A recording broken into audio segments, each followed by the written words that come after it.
Tokat e hershme të shqiptarëve tashmë do të dalin në dritë dhe përmes dokumenteve zyrtare. Është bërë realitet ardhja 57 regjistrave për 4 vilajetet gjatë pushtimit 500 vjeçar të parendarisë otomane në Shqipëri. Bëhet fjalë për vitet 1400-1900, teksa Arkivi Shtetëror i Turqisë ka sjellë për Arkivin e Shqipërisë këto regjistra me pronat dhe popullsinë apo edhe të dhënat të tjera të asaj periudhe. Drejtori i Arkivit në Shkodër Brunilla Dibra tregon për këtë marrëveshje me shtetin turk. Në kuadër të marrëveshjes midis qeverisë shqiptare dhe asaj turke, Arkivi Qendror Shqiptar dhe ai i Istanbullit kanë nënshkruar një marrëveshje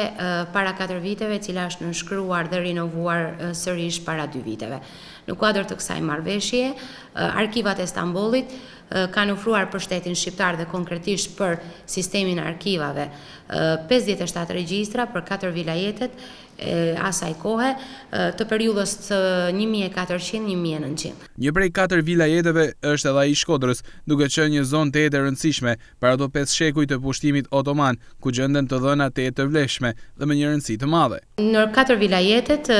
normalisht që këtu ka dokumentacion edhe për vilajetin e Shkodrës, duke qenë një zonë e rëndësishme historike asaj kohe,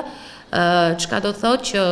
tashmë kemi edhe gjurmë konkrete të zhvillimit të këtij vilajeti në këtë periudhë, por edhe përveç qytetarëve që mund të gjejnë dokumenta të pronësisë së periudhës otomane. 57 regjistrat e 4 vilajeteve janë të rëndësishme për një sër kategorish. Këto dokumente janë në formë të digitalizuar dhe në gjuhën osmanishte, të cilat tashmë janë nënshtruar përpunimit, përkthimit të saj në gjuhën shqipe dhe më pas kategorizimit në mënyrë që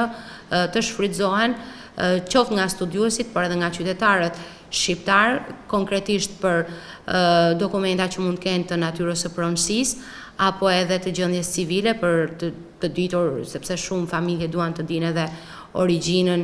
e tyre dhe trungun familjar. Këto dokumente të këtij lloji pra janë duke u përkthyer, ndërkohë që e rëndësishme është sepse është një vlerë e shtuar tashmë për arkivat shqiptare për këtë periudhë të rëndësishme historike 500 vjeçare